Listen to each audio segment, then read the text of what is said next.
mandar también es un servicio, pero en el Opus Dei decía San José María, es una carga. Cuando Dios nos la da, la aceptamos y la llevamos con alegría mientras nos la dé, pero ni la ambicionamos, ni queremos permanecer en ellas por tener esa tarea de gobierno. Es si Dios quiere. ¿Y cómo se escoge al prelado del Opus Dei en Colombia o en cualquier región? ¿Lo nombra sí. Entonces, el prelado de la obra, sí.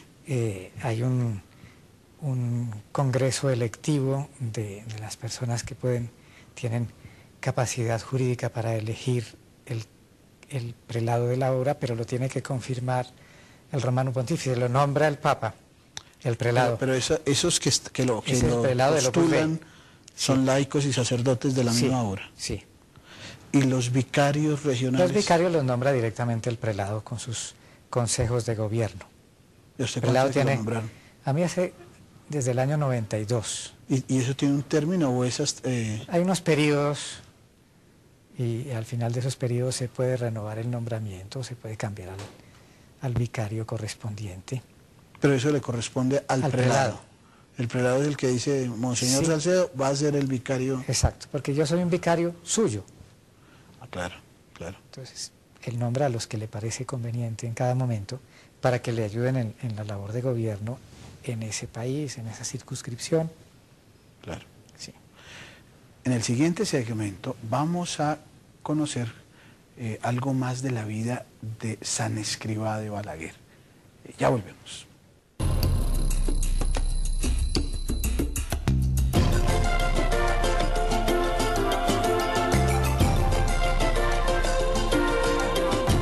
Ya regresamos para ver el mundo con los ojos de Jesús. Los domingos no se pierda el resumen informativo desde Roma. El acontecer noticioso de la Iglesia está en el nuevo programa Las Noticias del Vaticano, la actualidad, el análisis y la evangelización. Todos los domingos a la 1:30 de la tarde y 6:30 de la tarde, con repetición los miércoles a las 7:30 de la mañana. Solo aquí, por Cristo Visión. Si quieres tener un momento diferente, te invitamos a ver Un Break con Cristo. Todos los sábados a las 4 de la tarde, aquí en Cristo Visión. Para ver el mundo con los ojos de Jesús. Estamos en Cristo Visión.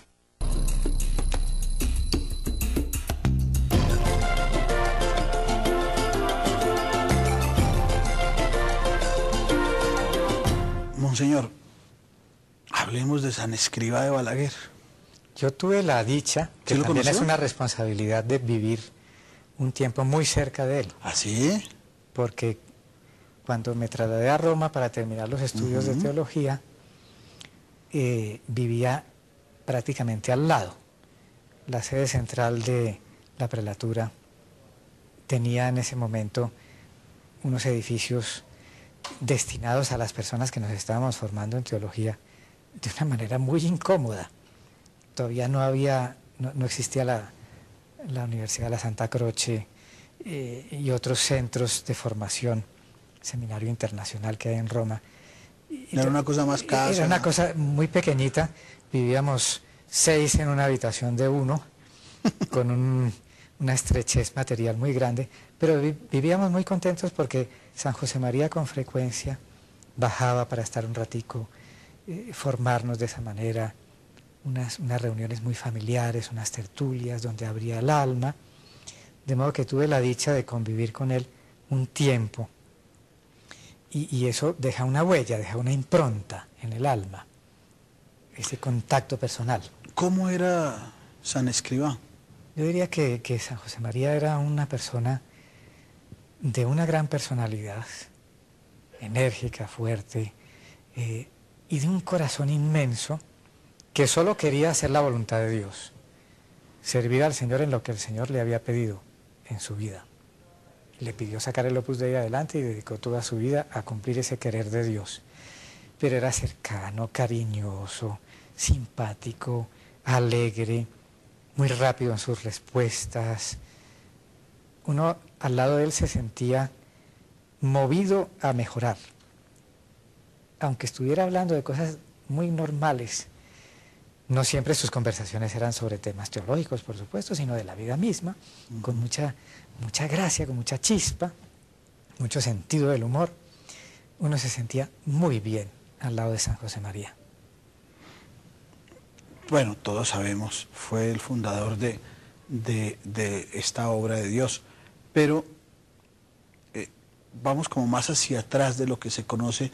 Fue sacerdote, su vida, cómo Dios le puso en el corazón a él esta obra. También por caminos muy normales, empezando por su propia familia, que era una familia de raigambre profundamente cristiana, católica.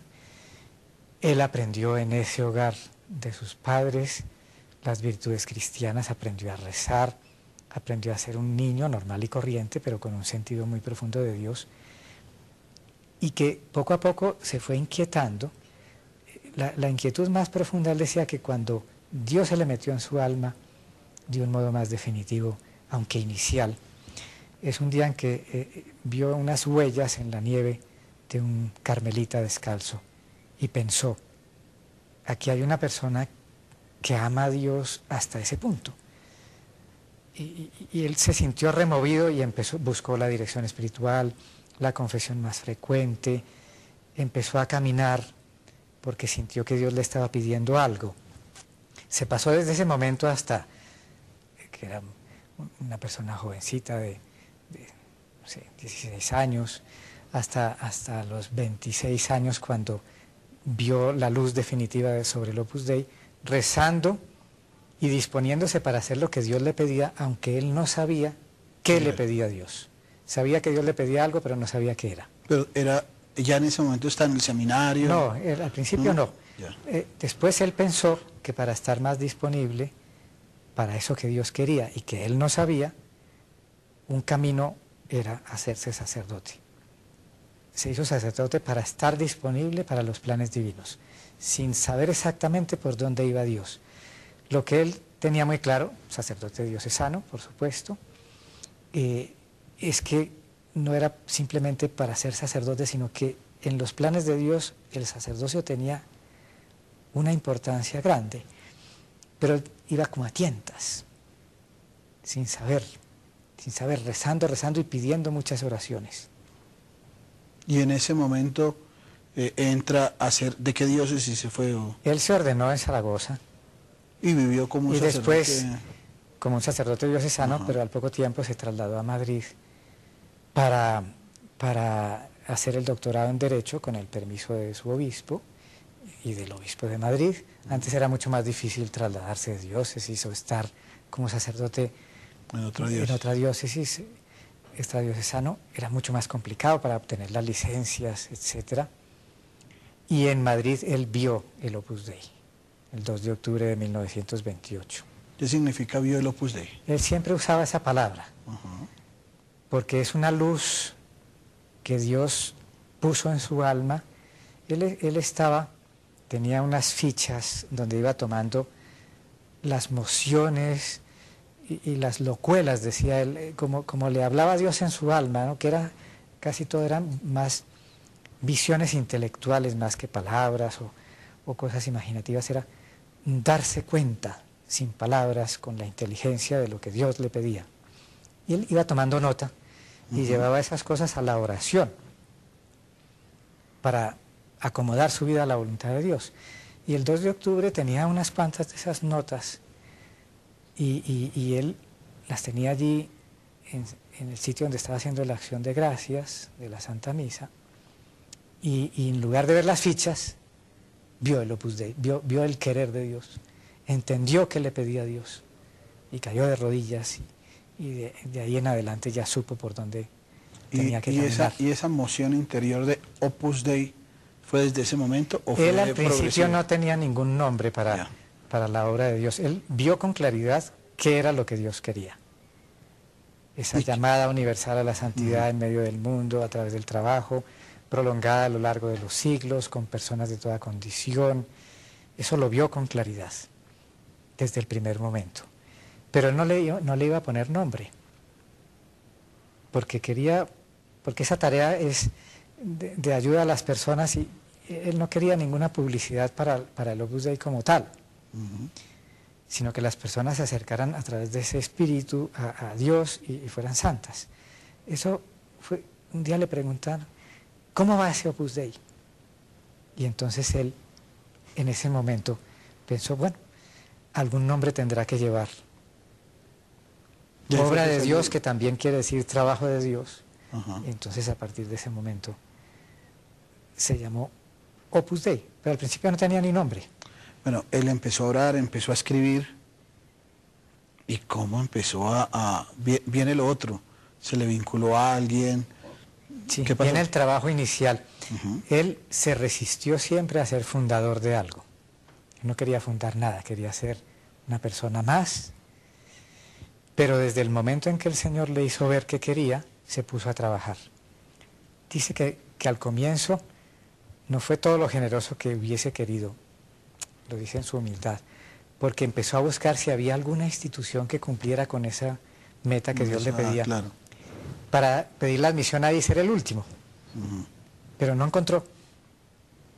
Y se puso a trabajar con personas de todo estilo, a tratar profesionales, obreros, a buscar gente para que al acercarse a él entendiera ese llamamiento y empezaron a venir poco a poco con gran esfuerzo, muchas horas al día, dedicado a atender personas, a buscar personas.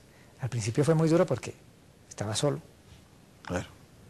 Poco a poco vinieron unos y además al comienzo todo se hizo mucho más difícil porque vino la Guerra Civil Española y ese inicio con las poquitas personas que tenía al comenzar la guerra, que eran una docena de personas. ¿Eran todos laicos? Eran laicos. ¿Se le acercó algún También sacerdote? algunos sacerdotes desde el comienzo. Él vio que para poder atender bien esa difusión de la llamada universal a la santidad eran necesarios los sacerdotes con el espíritu del Opus Dei. Aunque al principio allegó a